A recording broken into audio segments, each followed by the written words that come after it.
Look, learning English doesn't have to be hard. A lot of you guys are just doing it the wrong way and with the wrong system. Throughout the years, I've helped many people transform their English. And most of the time, especially at the intermediate levels of English, the problem is not really working harder, it's just working smarter. Especially at the intermediate levels, you do not necessarily need to practice more often than you already probably are. In this video, I'll show you the easiest ways to continue to improve your English and increase your level of English that do not necessarily require more effort. More specifically, I'll break down the most efficient ways to improve your English so you can keep increasing your level on a daily basis. Now, before we jump in, there are 3 common mistakes that you absolutely must avoid. If you do not avoid all 3 of these common mistakes, it could very well be the reason why it could take you years to improve your level of English versus taking you months to improve your level of English.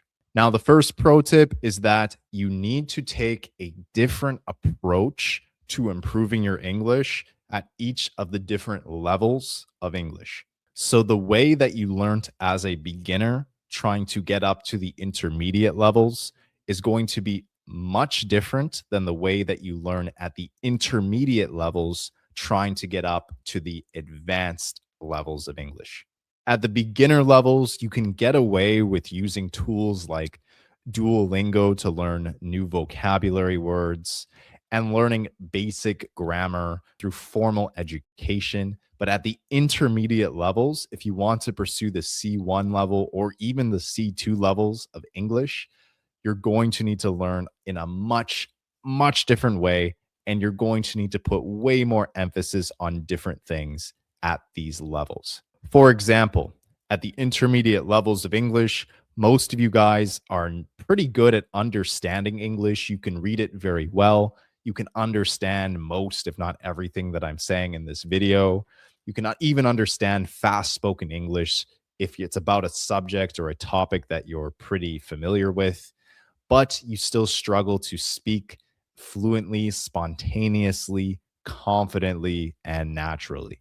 So, of course, to go from the intermediate levels of English up to the more advanced levels of English, you will need to improve your overall fluency, which is mostly going to come down to your application skills being writing, typing, texting, and speaking. And the second pro tip is you really should not expect results overnight. Especially good habits take a long time to actually compound and actually show you results. There are many people on the internet that are advertising that they can improve your English to the C1 or C2 level within 3 months or less. That's not realistic for most people. Now, technically, is it possible to become fully fluent and fully proficient in English in the span of 3 months? Technically, it's possible if you spend something like 8 to 12 hours of focused study time every day for 90 days in a row without any break. But most people do not have the time to do that. So it is not realistic for most people to completely master English in 3 months. However, with the right approach, and if you're following the right system, I would say you should be able to increase your level of English throughout the 6 different levels about every 3 months or so. So if you started at the A1 level and you wanted to get all the way up to the C2 level, if you had a really good organized system, which we teach here at ARC English, then it would take you about 3 months per level. So 3 months to get to the A2 level, 6 months to get to the B1, 9 months to get to B2, 12 months to get to C1, and then probably around 15 months to get to C2. And this is assuming that you stay consistent every single day for all 15 months and you follow a very well structured system, which most people do not do, which is why most people do not reach the C2 level ever, or let alone in 15 months. And the third pro tip is you should make sure that Any type of studying that you do, no matter which skill it's for, is very relevant to your specific lifestyle.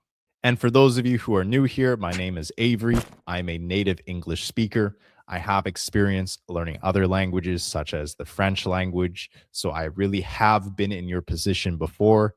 I know what it's like to be stuck at the same language level for very long periods of time.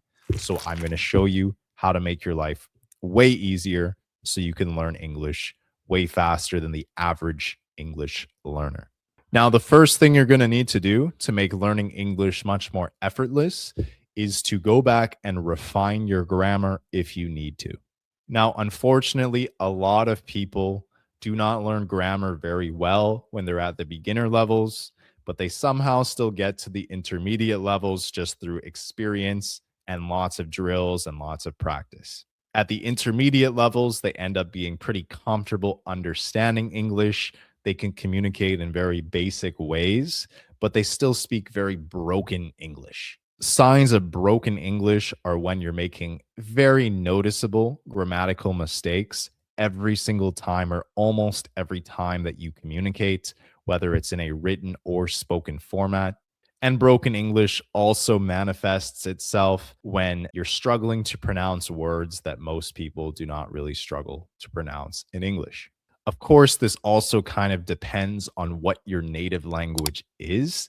However, a lot of people at the intermediate levels still speak broken English. And a really big reason why that is the case is because they did a pretty poor job learning English grammar in the first place.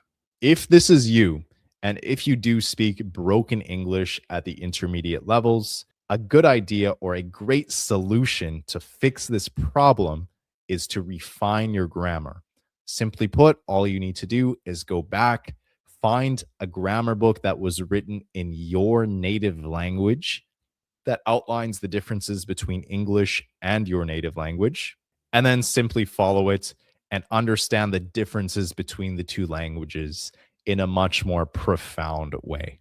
It's very easy to find credible and good grammar books in your native language just on Amazon or any other internet vendor. So be sure to do that if you're currently speaking broken English. I'm actually speaking from experience here because I actually did the same thing. When I was learning the French language, I was starting to get to those intermediate levels and I was starting to communicate in basic ways, but my French was extremely broken. I went back, I got a grammar book written in English outlining the differences between the two languages. And after I got through that book, everything started to make sense in my head. All of the pieces of the puzzle just came together and everything became a million times easier afterwards. The thing is, if you have a very good foundation and a really solid understanding of English grammar and the differences between English and your language, then practicing all of the other skills, such as reading, listening, writing, and speaking, are going to be 100 times easier. I promise you. Everything you listen to and everything that you also output and apply is going to make much more sense to you once you take this step. And once you just do this one step right, learning English and increasing your level progressively is going to almost feel effortless. Now, the second thing that you can do to make learning English much, much easier for you is simply to observe what you can actually comprehend. Now, what I mean by this is when you're listening to English media or when you're reading English media, you should be consuming content and consuming English media where you can understand around 80% or more of what is being said.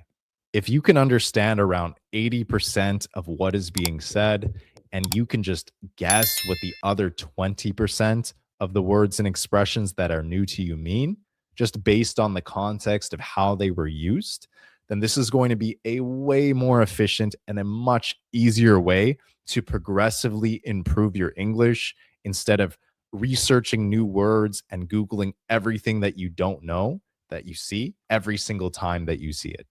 And again, I'm speaking from experience. This is coming from someone who was consuming content that was way too difficult for my current level of language learning. And then I found myself researching, Googling, and going online trying to figure out what all of these expressions and words meant that I did not understand. And it was extremely slow. It was extremely frustrating. And quite frankly, I didn't really see many results. I just forgot most of the things that I researched. And it was just a vicious spiral of going in circles and just staying at the same level and not really improving. Now, to make your life much easier, all you need to do is just consume content where you can understand about 80% of what's going on, and you can fill in the blanks and guess what the other 20% mean. You're going to have a much easier life learning English if you can follow this principle.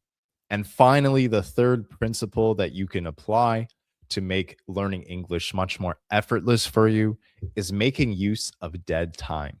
Whenever you have a bit of extra time, no matter what your current level of English is, you should use it just to improve some relevant skills to your current level. For example, if you're at one of the beginner levels, just using your flashcard deck to study flashcards while you're using the restroom, or to use it when you're on the bus, or to use Duolingo when you're waiting in line to get a coffee. Just using dead time like this, just to practice your language skills, will really compound over time if you can do this on a daily basis. And of course, when you're spending time waiting, it feels pretty much effortless to just pull out your phone and just do a bit of language practice as you're killing time, essentially. At the intermediate levels, what I did was every single time that I was in the shower, I would simply practice having conversations with myself. Just by doing this every day, whenever I took a shower, it just compounded my language skills to the point where I felt very comfortable speaking and expressing myself spontaneously and very naturally because I did it so often and I did it so many times by myself. This is a very small thing, but if you're in your teens, if you're in your 20s, or if you're in your 30s, and you're going to probably live for another 30 years or more, then just by doing this every day, it's going to substantially increase your language skills in no time at all. So, to recap, the three main principles that you should follow if you want learning English to be more effortless would be the following: refine your grammar if you need to, if you're still speaking broken English. Observe what you can actually comprehend by using the 80-20 rule, understanding about 80% of what is going on and filling in the blanks for the other 20%, and make use of your dead time. Now, if you found this video useful at all, be sure to like the videos so the YouTube algorithm can spread the message to other people who are also trying to improve their English. Comment down below what your current level of English is. I'm very curious to know where you are in your English learning journey. And also leave a comment telling me where you're from and what your native language is. We'll be releasing a free training soon to help you out and show you more about our system. If you'd like to check it out, I'll leave a link somewhere in the pinned comment or the description below. And if you want to learn how to practice your speaking from anywhere in the world, be sure to watch the next video on the screen.